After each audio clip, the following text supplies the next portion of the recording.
those on. Again, I'm Jim Pfeiffer, and thank you for attending tonight. And I'm going to turn this over to Ryan Ojakian.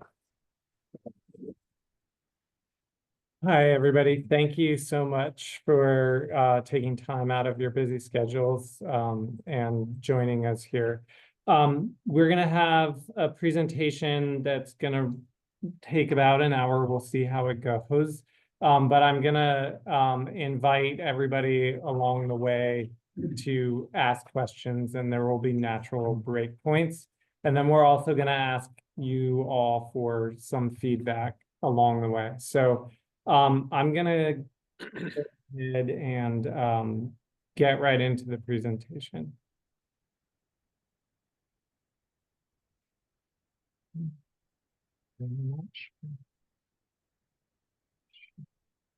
There we go.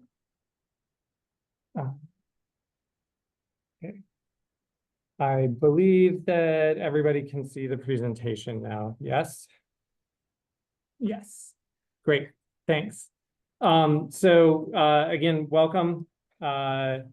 This is a meeting to help us get to know each other for tribal and frontline community members, and really what we're trying to do here in the Watershed Resilience Pilot Program.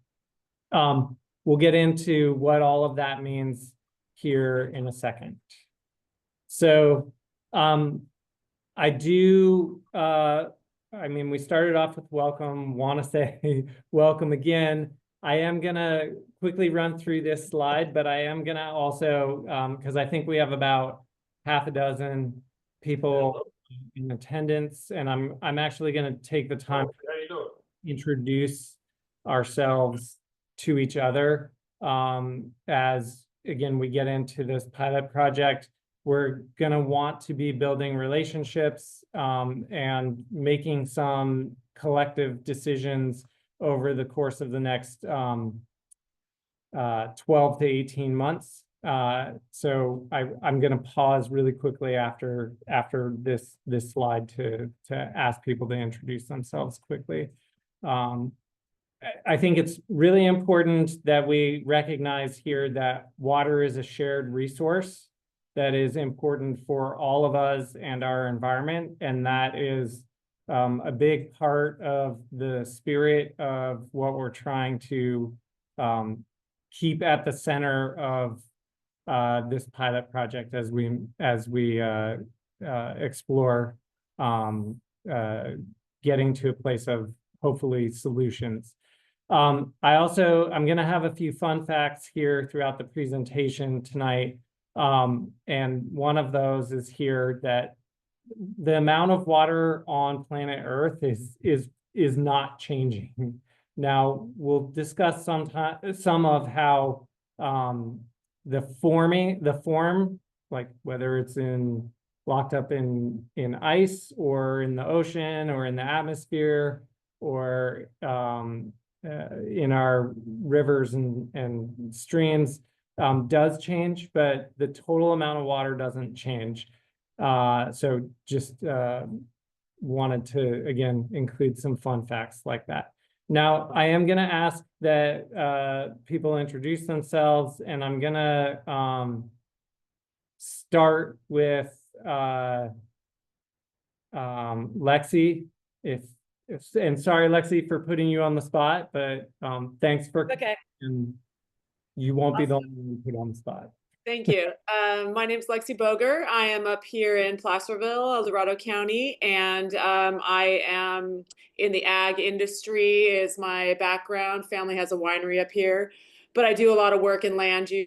I'm a current planning commissioner, and I've done some work for the county and economic development commissions too. So I'm just kind of coming at it from a land use and industry perspective is sort of where I have come from the back, but really excited to see what this is all about. And yeah, excited to be here. Thanks. Great. Thanks for coming, Lexi. I can't see everybody's names. James Hawthorne. Could we have James introduce himself? please? Yeah, my name is Jim Hoffler. I'll go by Jim. That's fine for me. And Great. I'm with an organization called Friends of Auburn Ravine. We're a nonprofit organization that operates in western Placer County, trying to take care of the Auburn Ravine watershed. Great. Thanks, Jim. Okay.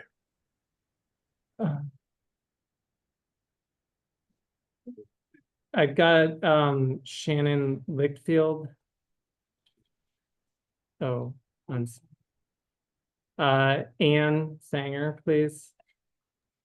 Hi. Hey, Ryan. I hope you can hear me okay. Yes. Okay.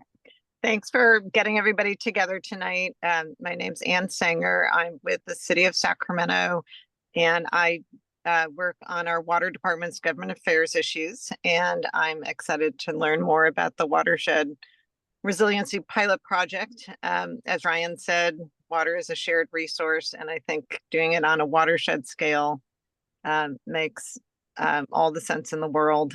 And I'm just looking forward to participating. Thanks. So sorry, I had to make thanks, Ann. I needed to make some adjustments on the screen there so that I can see everybody. That was a challenge for me. We'll go back to the presentation in just a second. It looks like Indira, thanks for coming. If you could share a little bit about yourself. Yes, of course. Thank you for having me. My name is Indira Infante, and I am the Fund Development Program Development Director with Latino Leadership Council. We're a local nonprofit here. We started here 17 years ago in Placer, serving monolingual Spanish-speaking families, and we've expanded our supports to families in North Sacramento as well. We work with the community. We work with all of our partners, and we're just here to contribute our input on anything that you might need from us. So thank you for having us. Thank you for being here. So I've got a couple more people that we're going to introduce. I will invite to introduce themselves is Claire Rose. Oh, great. Then, sorry, Claire's with Jacobs, our project team. It looks like Tim Giuliani then, please. Yes, hello. My name's Tim Giuliani. I'm the executive director with Connecting Point. We serve as the 211 in Placer County, and we have all thousands of calls a year with data, lots and lots of data, and serving with this watershed project seems very interesting. Thank you for having us. Great, thanks. I think that is our attendees at the moment. So appreciate you all being here and being willing to share a little bit about you. So I'm gonna get into a little bit of context for the conversation here tonight. I am a visual presenter, at least, if not learner. So you're gonna get the next couple of slides are gonna be two different versions of something of the same thing. So on the left here, I have an image of what I'm trying to capture is greenhouse gas emissions, pollution. That is certainly central to the conversation that we're going to have today, but that is really in the sphere of mitigation. And really what we're going to talk about, if you look at the right-hand side, is what I'm trying to represent with the image on the right here is adaptation. And there's a choice when it comes to adaptation. You can address it and hopefully end up in the right-hand side of that image, a healthier place than if you don't address it, where you might wind up in a not so good place. So a little bit more on adaptation versus mitigation. Now, I like this image because it shows, first of all, I like the infinity sign, but it shows that there is some overlap between adaptation and mitigation. Now, some of the things that we might talk about in the course of this pilot project where there really is overlap would be wildfire, right? If you address wildfire, you have less emissions. That would be in the mitigation category, but wildfire is also an adaptation action to address challenges from climate change. I really just wanted, again, to give everybody this context of what the scope here is really a focus on adaptation. So then what are we adapting? So when it comes to water, we have an old system and a new climate. So the system that was built, the water system that was built was sort of envisioned and constructed in the early to middle part of the last century. And we need to create a system that's capable of handling the 21st century climate that we're going to be living in. Now, there's some good news and bad news in this. The bad news is, I think I covered that it's going to be a challenge to address those changes in climate. The good news is that we have to reinvent the system or adapt the system, and that provides us with an opportunity to learn from maybe missteps that we've made in the past and correct those missteps moving forward.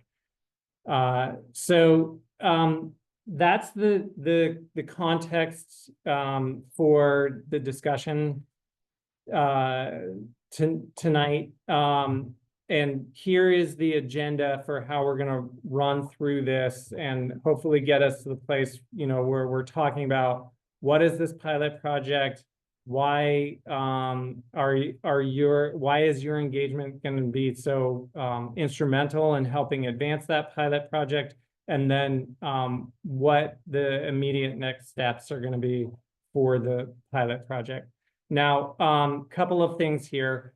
I'm gonna provide everybody with an opportunity to ask questions or provide feedback, you know, along the way. So we have half a dozen segments here. Don't hesitate to jump in, raise your hand. We also, if you'll see there, that QR code on the right-hand side of the screen, have an engagement feedback tool. So we would love for you to participate in that. If you don't do it, I'm going to put you on the spot again, and we'll do it live at some point through our time here this evening. So since I actually did run through some context for the conversation, I do want to stop and see if there are any questions about that before we move into what is a watershed. And I'll also say here that it's not just going to be me talking throughout the night. We're going to have some videos and other people presenting, so it hopefully will remain engaging. Seeing and hearing no questions, we're going to keep on rolling then, and just rest assured that I will try to get some feedback out of you as we move forward. So what is a watershed? Here is our first video of the evening. And this one's fun. It's not long, 2.5 minutes, but I think it really helps us start talking about what is the scope of what we're going to be addressing in the pilot project. So enjoy, and I'll see you in a couple of minutes.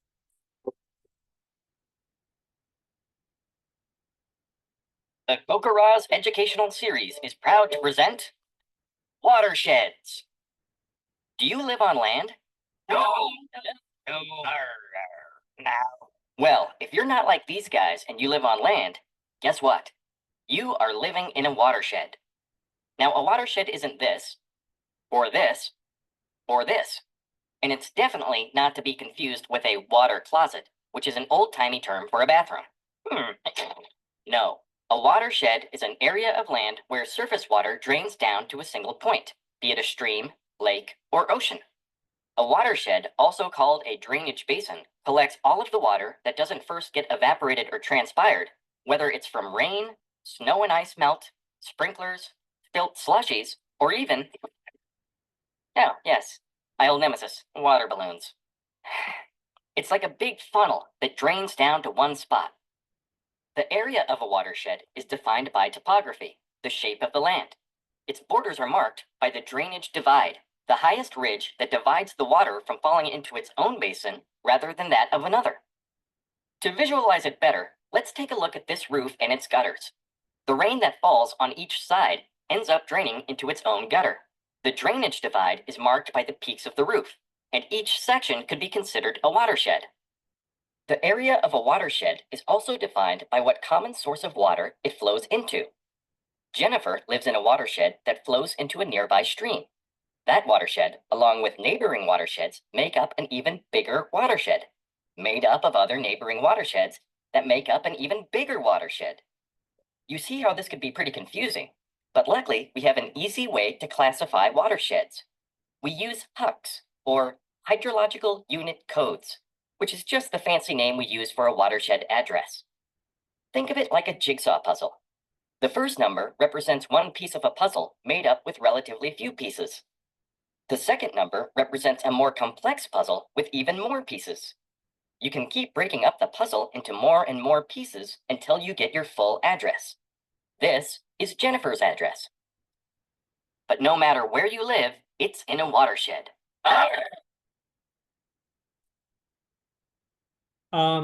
So I like that one. I think it's fun, but here is we're going to talk a little bit more obviously about the watershed that we're addressing in this pilot project. Here is a representation of that area that we're proposing to talk about. So we have the mountaintops to the valley floor to the rivers fed by snowmelt and reservoirs, and then our groundwater basin beneath the valley floor. So again, you're going to see this represented in a couple of different ways, but that is a visual representation of the watershed that we're talking about. So I am going to pause here and see if there are any questions about what is a watershed before we move on to our next item, which is a little bit of who is RWA. Okay, so I'm gonna pass it over to Jim for a little bit more description about who is RWA. Hi, everyone. I'm going to be on two screens. Thank you, Ryan. So the RWA is called a Joint Powers Authority and it includes 22 public water agencies within the region. Here you see a map of our region with the water agencies. It includes cities and counties, special districts, City of Yuba City, City of Folsom, City of Roseville, City of Sacramento are part of that. The unincorporated areas of Sacramento County, many unincorporated areas of Placer County and El Dorado County. We're in our 23rd year of existence. We do planning programs and advocacy. We also provide the staff to a groundwater sustainability agency in Northern Sacramento County called the Sacramento Groundwater Authority. And we've received over $80 million in grant funding for our members to build resilient water systems. Next slide, please. RWA's mission is to serve and represent the interest of regional water providers and stakeholders, and that includes all of you, for the purpose of improving water supply reliability, availability, quality, and affordability. Thank you very much again for attending tonight. I'm going to turn it back over to Ryan. Thanks, Jim. So RWA's focus, I think you just saw this in the mission, but what I wanted to make clear here for everybody from RWA's perspective is that water reliability, water affordability, and water quality are in a relationship with each other, and that there is a tug and pull when we get pushed in one direction or another. Now, obviously here in this conversation, we are, I think, having a little bit more of a focus on water reliability. However, we're never going to lose sight of what the relationship for reliability questions are on water quality or affordability. So I felt like this is very important to be transparent with this group, that is RWA's perspective coming into this conversation. Now, again, there's nuance in this, but I think that this is very helpful for people to understand. So I do want to, again, give people a chance to ask some questions based off of that, because I think that that's, you know, sort of a meaty topic. But and then I also want to make clear that as we move forward, that the door is always open. Like, you feel free after we get through this whole presentation to ask follow-up questions, reach out to me or the team. And I think you heard from Jim at the top that, you know, this presentation is going to be posted on the Valley Vision website, and there will be a way to engage there. Okay, so what is the pilot? This is an effort that was originated by the Department of Water Resources. There are 4 other watersheds that received a grant. Each of those was for $2 million. Now, there's a significant amount of work that needs to be done, but it is a pilot project. So we're going to go as far as we can go. But here's one thing that I really hope that we can accomplish with this is building a relationship and an understanding between all of you and the water community as we move forward. If we accomplish nothing else, that would still be a important, really important ad for the region. So I'm actually going to go ahead and pass the presentation over to Armin for a little bit more description about what the pilot project is. Oh, sorry, excuse me. One more slide before I do that, I think. So really quick, or it's actually 2 more slides. So we talked about what is a watershed. We talked about what is RWA. What is the proposed watershed for the pilot? It covers about 3,000 square miles in the counties of El Dorado, Placer, Nevada, Sacramento, Yolo, and I think I'm leaving out Yuba. Yeah, thank you. It is that geographic region is a key portion of statewide water supply, something for us all to be mindful of, and that this region actually uses a small portion of the water that is in that watershed, but we are the stewards of the water in that geographic region. So what does that look like? Here is a map of the area. So again, we had the video that talked about hydrologic units. These are the watersheds of the Cosumnes, American, and Bear. And these are east side tributaries to the Sacramento River. So sorry, I jumped ahead, but now I think we're ready to hear from Armin a little bit more about what is the Watershed Resilience Pilot.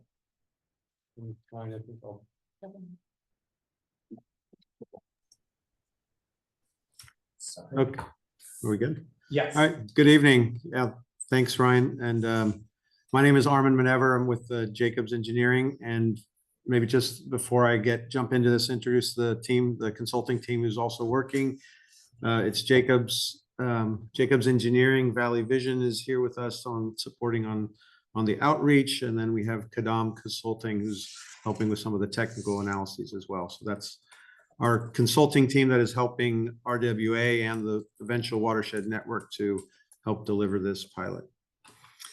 So as Ryan mentioned, this watershed resilience pilot is part of an effort from California Department of Water Resources. And maybe if I give a little bit of the origin story for this, it might be helpful to see where it's coming from. The Department of Water Resources has, amongst its other roles, has a role of supporting the regions to help create water sustainability and resilience. And so you may have heard of programs like the Integrated Regional Water Management Programs, drought relief efforts, and the like. That's this effort here falls within that broader set of programs for supporting regions. The California Water Plan is a plan that's updated every 5 years, and it essentially becomes the state's strategic plan for water. So how the state views water management and what the priorities would be for the next 5 years. It allows the state to establish kind of the goals and set that strategic strategy. And as part of that water plan, there was a pivot. The water plan was published earlier this year. We can drop the link in there as well. It's the update 2023 of the water plan.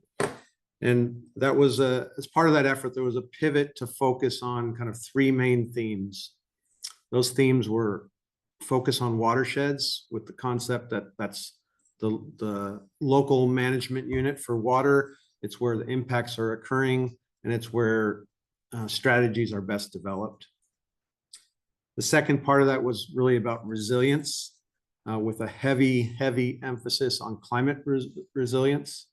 So we know that climate, like on this graphic is shown here, climate has impacts throughout the watershed, from droughts to changing snowpack to wildfires to extreme temperatures. Those are all affecting humans and ecosystems within the watersheds. So there was the watersheds, resilience, and then the third element is really a focus on equity.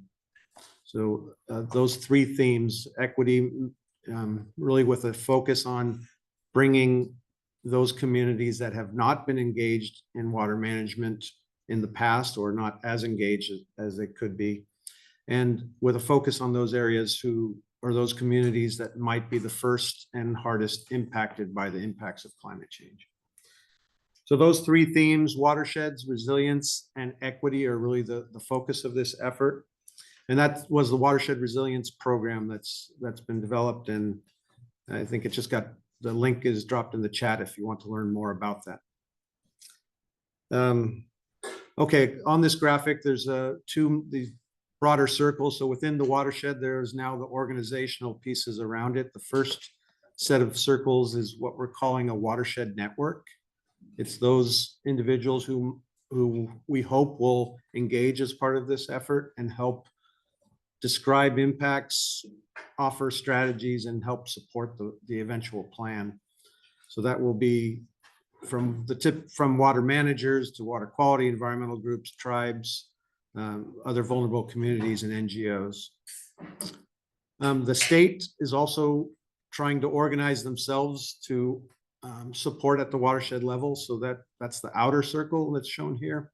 So many of the state departments are focused on resilience as well. So think the California Department of Water Resources, the one leading this effort, but there's the State Water Resources Control Board, the Department of Conservation, which is heavily invested in land management, the Office of Planning and Research, which is more of a support, fish and wildlife on the ecosystem. So the state is trying to organize themselves to support the network, and the network we're hoping gets organized to support on the watershed resilience efforts. So that's really what we're asking you to engage, is to be part of this watershed network. Okay, so kind of moving into the what is the plan part of it. The watershed, each of these watershed resilience pilots is embarking on the same effort to essentially conduct these 5 main elements of a plan. Each of those pilots might do it in a slightly different manner. And the goal is to learn from these pilots and perhaps roll out a more robust effort after the completion of this work. The graphic, though, basically describes this cycle of planning where we're really in the first star of this, in setting the stage. We're trying to organize the communities, the members, structure how the work would be conducted. We have focused on the boundary of the watershed. The next step in that effort is really to explore the hazards. So what are the historical impacts of climate change? What are the projected impacts of climate change? How might we measure vulnerability? What sort of metrics do we want to use? The third step in that process is looking at vulnerability and risk assessment. So this would be I'd say the more technical component of the cycle here, where models will be run and we'll try to characterize both historic and future vulnerabilities and risks. The fourth step here is really where we hope there's a lot of engagement from this group and others, is in developing adaptation strategies. So understanding what those risks are, but now what could we do about it to lessen the risks, to eliminate, to create redundancy, to create more either water resilience or community resilience. That's our adaptation strategies piece. And then the last step in this process, step 5, is really to get to an implementation and then monitoring the performance of those implementations. So we want to get all the way to the step 5, where we are thinking not just about how we're impacted, but what types of implementations could actually implement it. In the center of this circle is really kind of the cross-cutting elements. Equity, we talked about, we want to reach out as broadly as we can. We're forming watershed networks to communicate, and performance tracking. So how do we measure what we think we're at risk to, and how do we measure that we're lessening that risk in the future? So there's a framework that's been developed that DWR is hosting on their site, and we're essentially implementing that framework for the American River Basin. I think I'll hand it back to Ryan.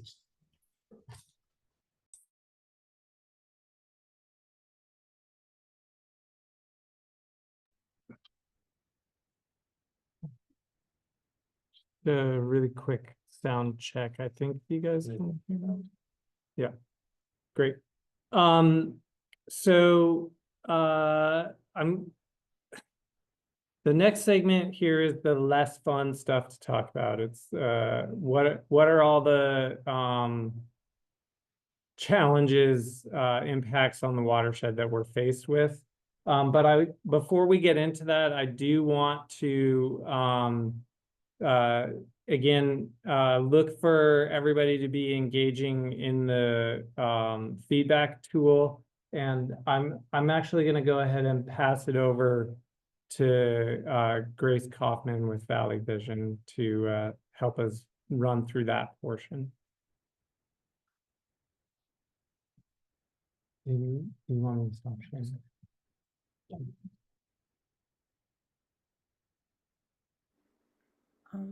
Right. Are folks able to hear me? Okay. All right. So now I'm going to take Ryan's place and call you all out. So I hope you're ready.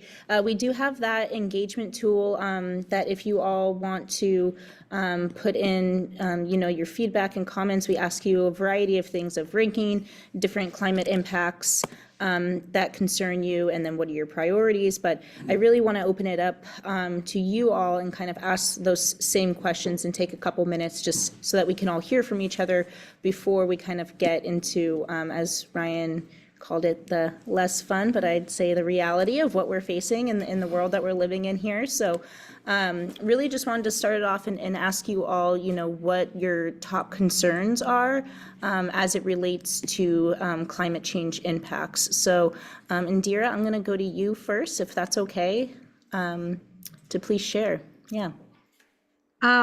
Yeah, most of our experience is working with the underserved and very low income individuals and families. So I always think of that when I'm thinking of any kind of support or implementation of any plan. I know that climate change does affect everybody, of course, but I'm just really curious to know, is there ever going to be a component discussed about some kind of financial assistance for folks when I know when the huge tragedies happen, right?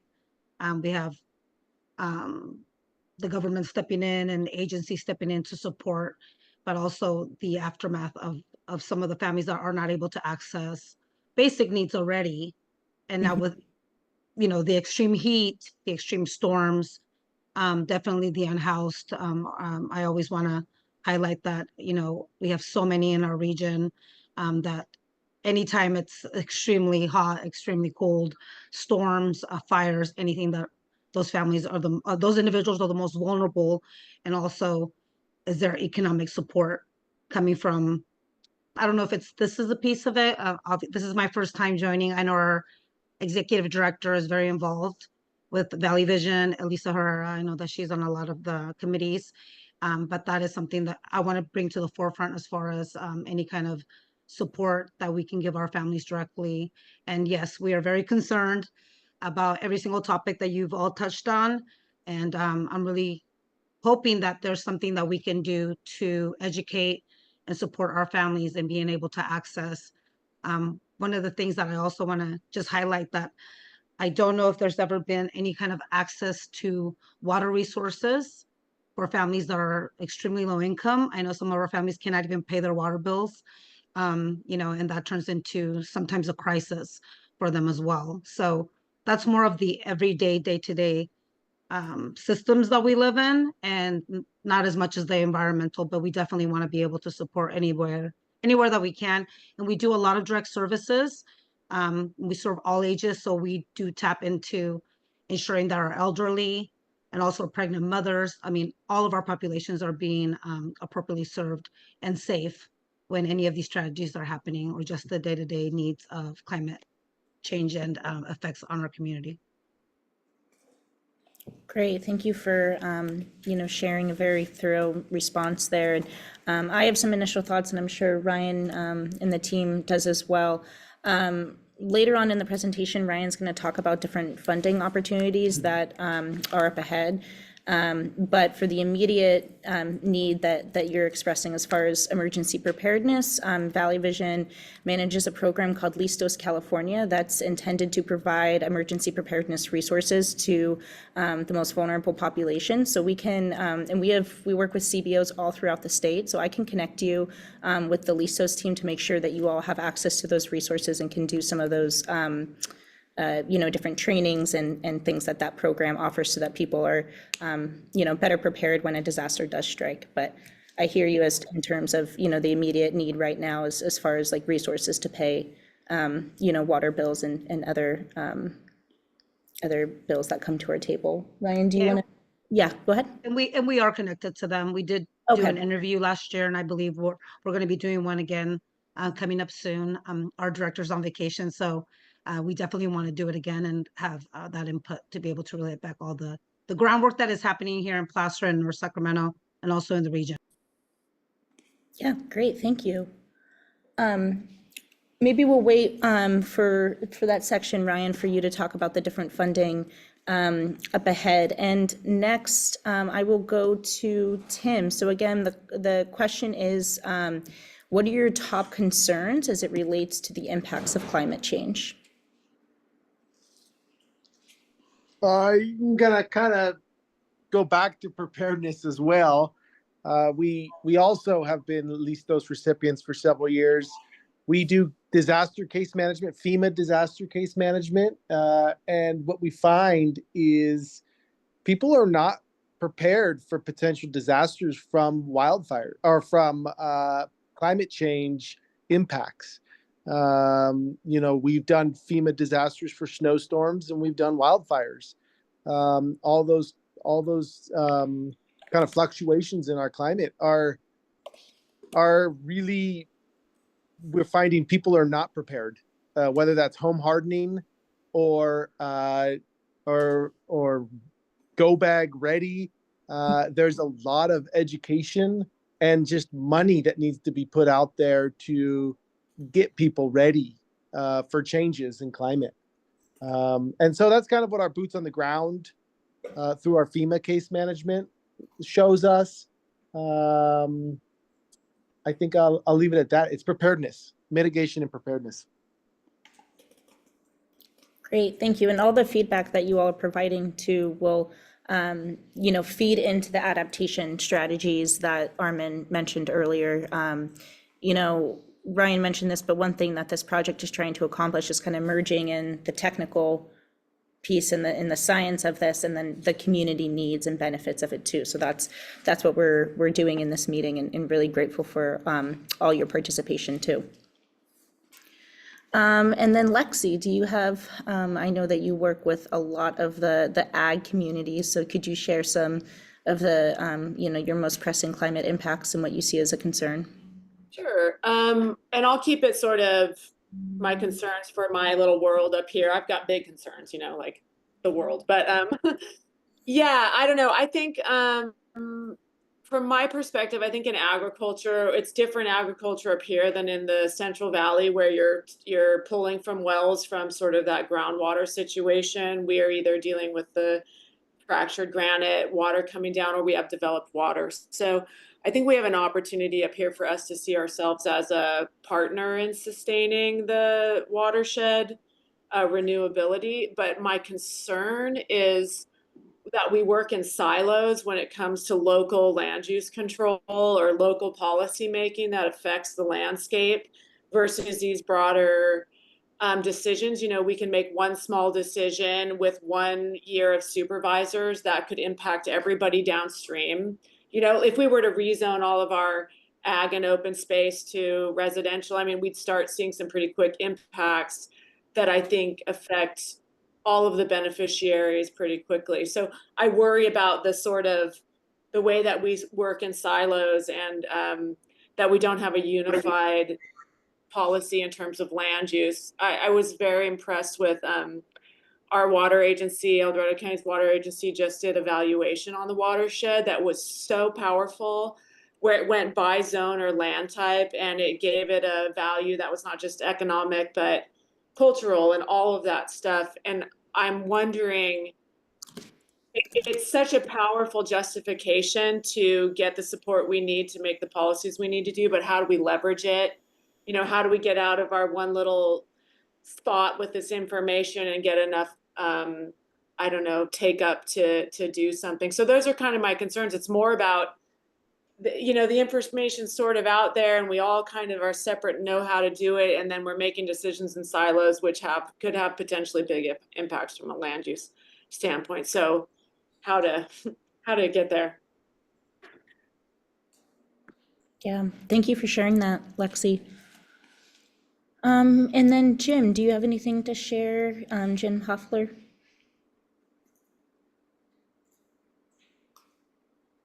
Okay, sorry, it took a little while for me to turn the audio back on.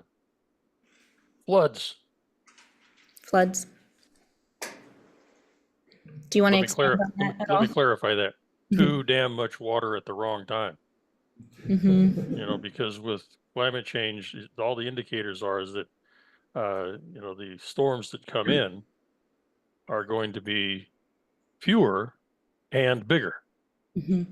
Okay, and it was only like just about 7 years ago that we almost lost Orville Dam, and it's in the same watershed with basically the same dam as it was before, and we've got more climate change coming, so there's danger there for Orville, there's danger for Folsom.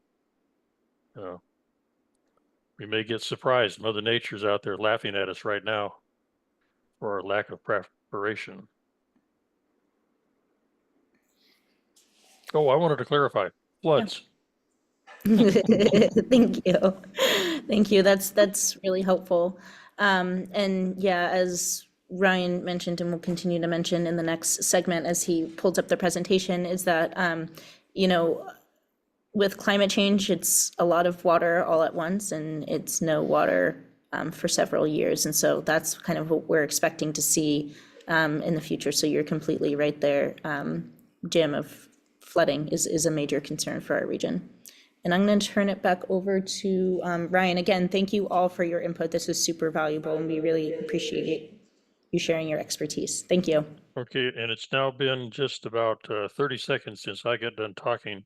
And that actually is the length of time that it usually takes for people to forget about floods.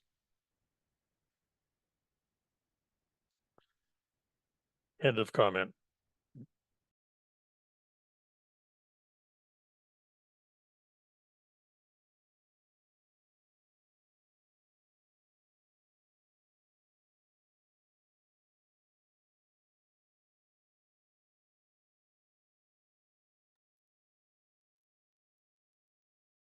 Is somebody talking to a muted microphone right now? Sorry, a little bit of technical difficulty. Thanks for all of those comments. Jim, I think message loud and clear, don't forget about flood. And actually, I think that that's a good segue into this slide. I do again have a short video. I actually may skip the video because I think everybody understands, and we don't need to see just more stories about climate impacts. We'll run through that topic in these next set of slides.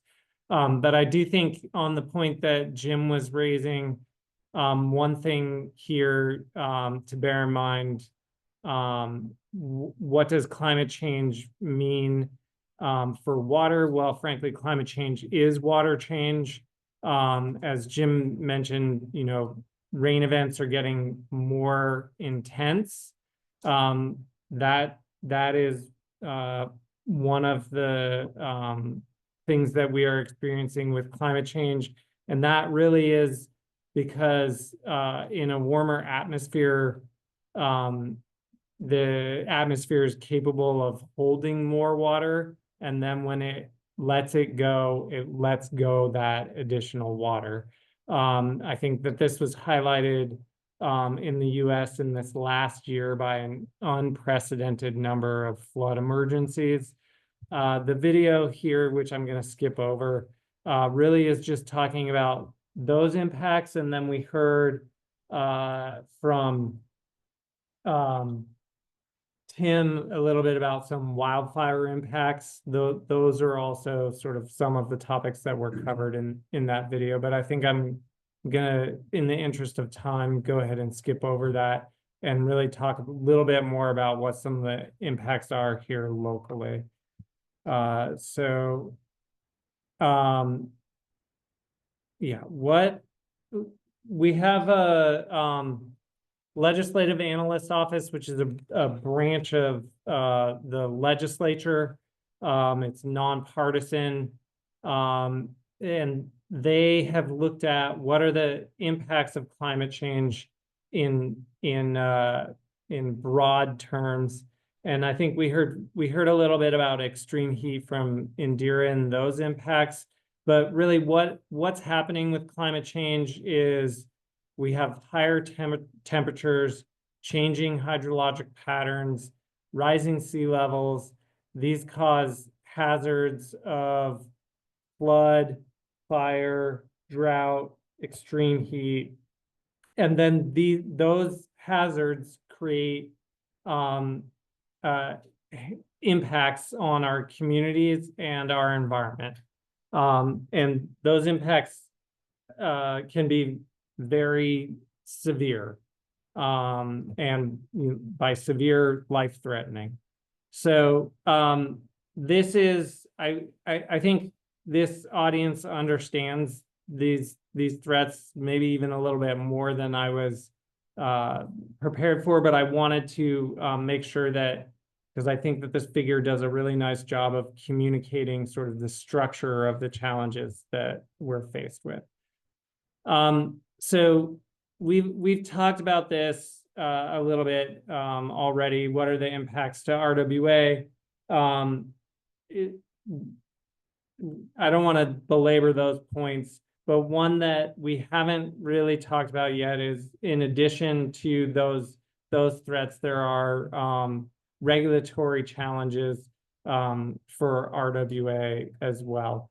And we can talk about those things a little bit more moving forward. So I do want to play this video, which is going to cover some of the ground that we just covered, but I think it does a really good job, and also sort of it presents a vision for a path forward. I can't say that this is necessarily a path forward that is endorsed, certainly not in this pilot project, but it's just an example of what a possibility is. So I'm going to go ahead and play that video now. Carbon dioxide in the atmosphere warming the planet. Carbon is so central to our thinking about the climate that many other important aspects are excluded from the conversation. One of these things is water.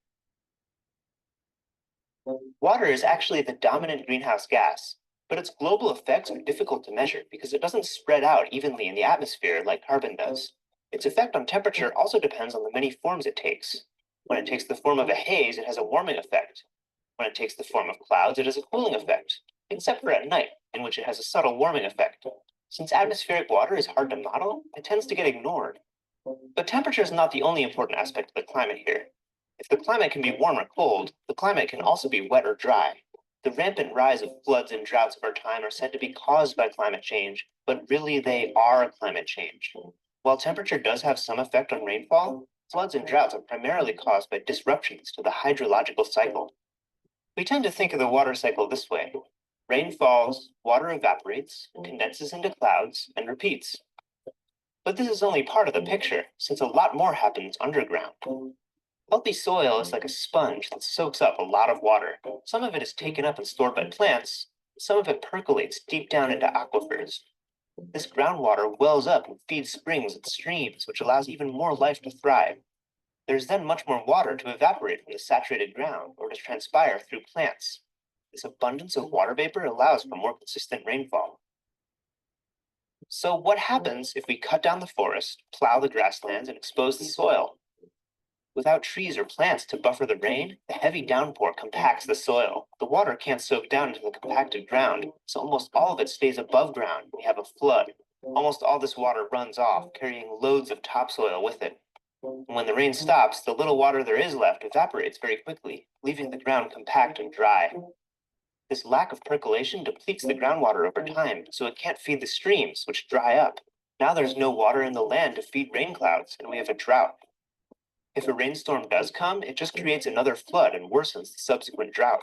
Instead of consistent rainfall, we have a flood-drought cycle. Fortunately, it is possible to reverse this trend. There are ways to regenerate ecosystems and restore the water cycle pretty rapidly, while feeding people in the process. Making subtle changes to the land's topography can slow the flow of water, allowing more of it to soak into the ground and be used by plants. Plants with deep roots help break up the compacted soil, allowing water to percolate deeper. Everyone has a place in reversing the climate crisis. Whether you're working to protect healthy ecosystems, regenerate damaged ones, or just helping yourself or your neighbor depend a little less on industrial agriculture, you are helping the earth heal.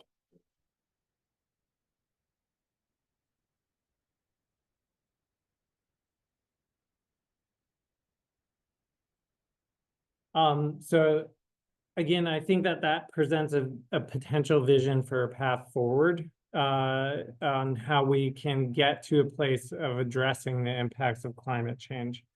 I do, and I think Jim touched on this in his comments, but really what we have, another way of thinking of this, especially with the information in that video, is that climate change creates something of a catch-22 in our existing infrastructure, and that catch-22 is hold on to water in our reservoirs when it needs to be being released to provide flood protection. Historically, you would operate large reservoirs for flood control in the winter months because those storms would leave snowpack up in the mountains that would then come down in the spring. And in that way, you could address both your flood challenge in the winter and then your water supply challenge moving forward in the summer. That dynamic is changing, and really what we're having is the water come all at once in the winter in the form of rain is what we can expect to see moving forward. The story that I just told is consistent with actual data that we have from the watershed. This is from Blue Canyon, which is out Highway 80 at an elevation of just over 5,000 feet. We have records from the middle of last century where temperatures have increased by 3 degrees. That translates to a drop in snow days by about a third, from around 110 days on average down to about 70 days on average. Again, this is also that point about addressing flood and water supply. I don't want to spend too much time on this figure, but what we're projecting to see is not a significant change in the amount of water that we're going to get, but that the timing of that water and when it arrives in the lower watershed is going to be changing pretty significantly. Again, the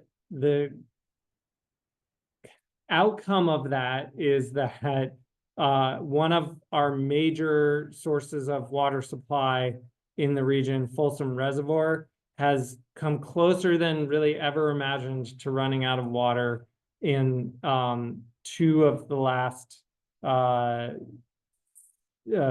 years or so. And so I'm getting a time check. I actually thought that the invite for this was to go to 7:30. Is that okay? I'm being told that the meeting's supposed to end in just a minute. So I'm gonna actually we've got a few things to run through. I hope that everybody can stick around for a few extra minutes, because we have a few more things that we really need to get to. So I'm gonna actually, I think everybody understands that climate change is real, that we are experiencing the impacts, that the impacts are largely related to significant changes in our hydrologic cycle. So what has been done to address those impacts? We've taken a look at those impacts and a look at what solutions are necessary across that watershed. Those range from forest health, addressing wildfire, upstream storage enhancements, flood control, the Sacramento Regional Water Bank, which I'll talk a little bit more about here in just a second, changing diversion points off in the system, making sure that we're addressing the health of the ecosystem and improving water use efficiency. We actually have done some localized studies in the region, and those have told us that we have vulnerabilities in terms of maintaining water supply reliability. One of those solutions is to take those large rain events and redirect that water supply into our groundwater basins. And sorry, I'm doing this like very fast now. Again, here's one of the fun facts that I was promising you earlier. 98% of the Earth's available fresh water is in groundwater supplies. We are looking to advance the ability,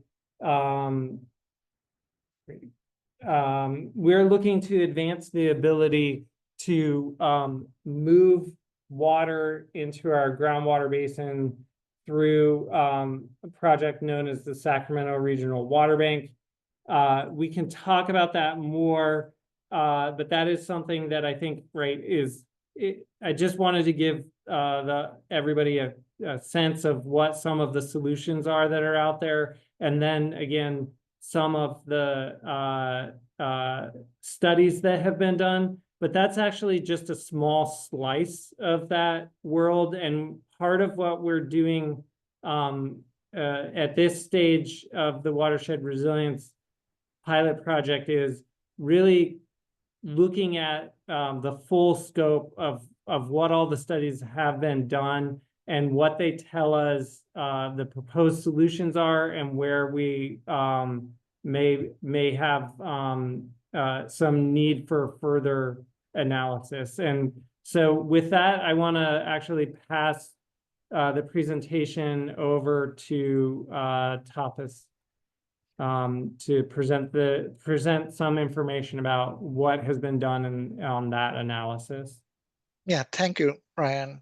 As Ryan really described, one of the good studies for the American River watershed, American River Basin, but we have reviewed, including that, approximately 70 reports and studies that are relevant for our study for American Watershed Resilience Pilot. Some of that includes DWR's statewide watershed resilience study that DWR has completed as part of watershed resilience program that Armin mentioned earlier. We have also reviewed California Water Plan update, also DWR's delivery capability report that they released last year. Sacramento San Joaquin River Basin study that also includes this region and watershed. We reviewed that. We reviewed various types of studies that includes watershed planning work, groundwater sustainability plan, integrated watershed management plan, urban water management plan, also Central Valley Flood Protection Plan 2020 update that released last year. But all have been then categorized for relevant sector for this study, including climate change and resilience, water supply, groundwater, ecosystem, hydropower, flood, recreation, wildfires, watershed planning. These studies, as Ryan mentioned, that are being reviewing and identifying that how that can support various key project tasks. This includes historical water budget preparation of the watershed, that boundary Ryan shown at the beginning of this presentation.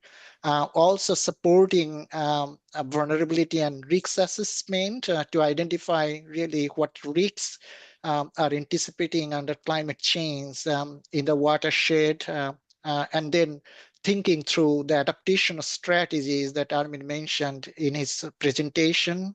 The purpose of this gap analysis is also identifying that there are good wealth of information is available about the watershed, but there are also some gaps. And now identifying the gaps and how our technical analysis for the climate change vulnerability planning and modeling, how we can really develop that decision to support that is also one of the purpose of this gap analysis. Next slide, please. Some of the findings are described here. As we mentioned, and we can understand that a lot of work has been done for the watershed and the region.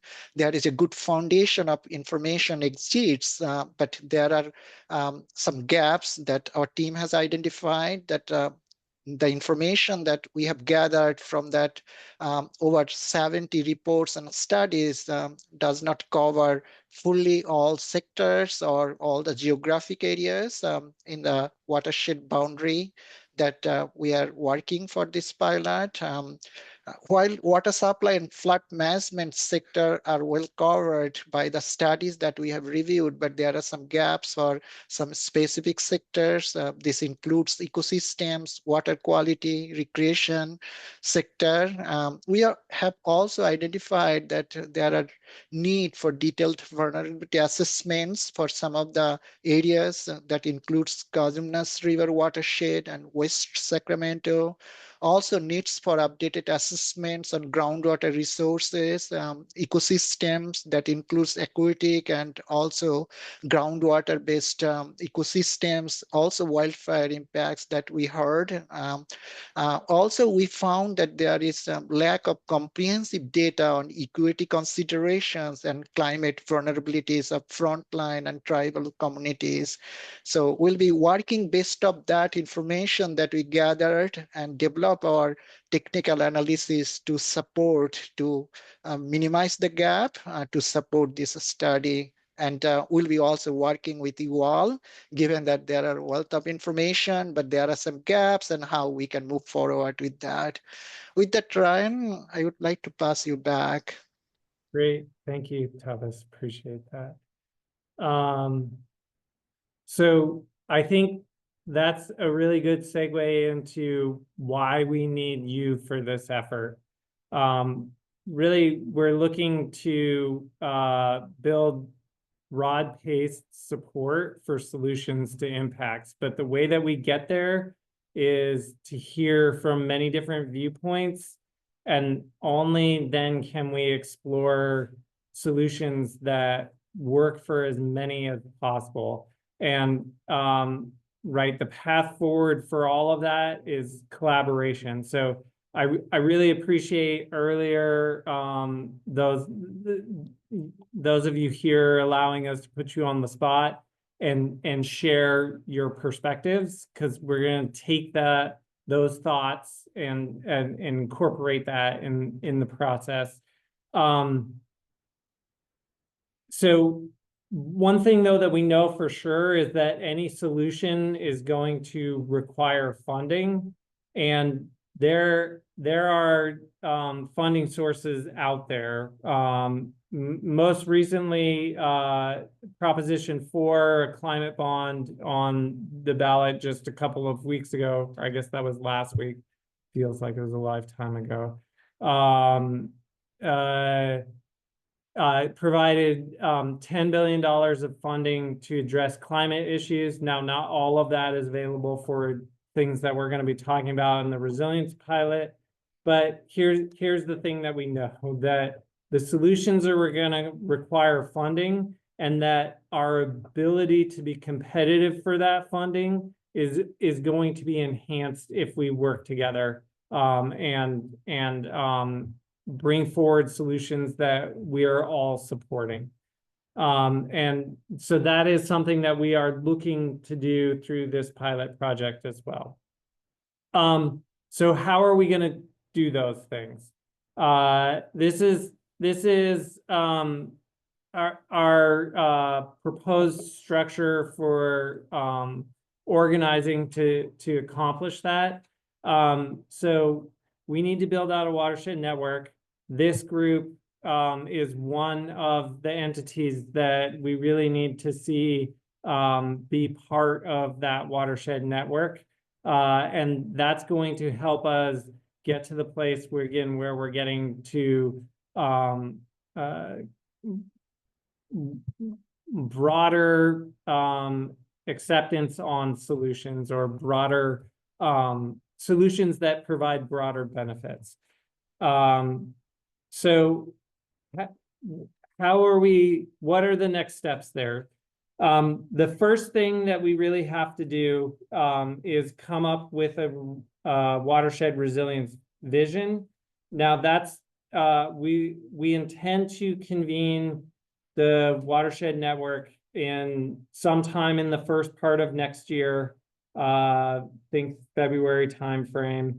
And at that point, we need to establish what our vision is. And from that, we will then look at ways in which we're assessing vulnerabilities and risks, which will then start getting us into what are our strategies for adaptation and what are our strategies for implementation. And then that ultimately will get us to the place of a plan. But our first step is to really say, what is our vision? And we're looking to accomplish that in the first quarter of 2025. So that's it for today. I think we went a little fast, so we're not quite at full time, but that's not a bad thing. And I do want to, again, provide an opportunity for people to ask questions at this point in time. So I'm going to pause and see if there are any additional questions or thoughts at this stage.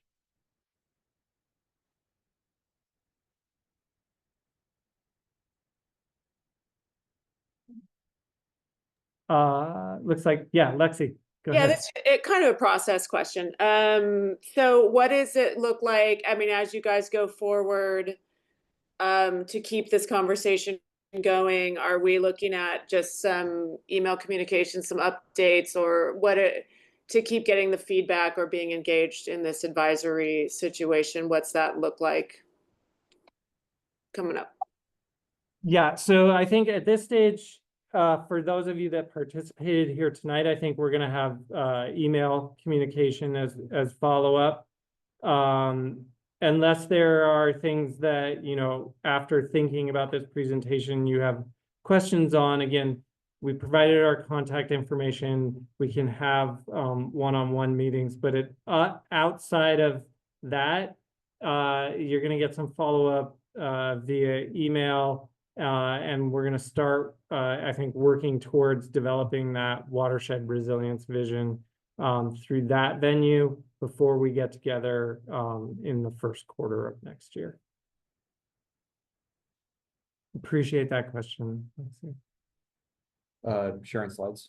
We have a question from Miss Infantante. If she can get the slides.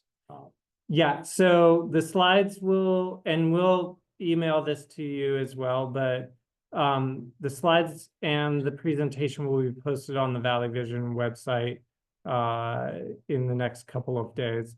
But we will make sure to get you the slide deck. And Miss Infante, am I saying that right? Yes, thank you. I Yes. apologize for missaying your name. No, I was very surprised when Ryan said my name, Indira, perfectly. I was like, oh, but Indira Infante, yes. Well, thank you, Indira. Great. And again, right, if there are questions, and I will, you know, we're going to want to follow up with the feedback that you guys have all given us. Yeah, sorry, you're hooked. You're in it now. And we really look forward to continuing the conversation, you know, as we develop this over, again, the next year to year and a half. So I think with that, unless there are any other questions, we're going to close it out for today. But again, I want to say thank you for your participation. Really appreciate you taking time out of your schedule to spend some time to learn about this, and looking forward to your continued engagement moving forward. Thank you. Okay, thank you very much. Good work. Appreciate it. Thanks. That was great.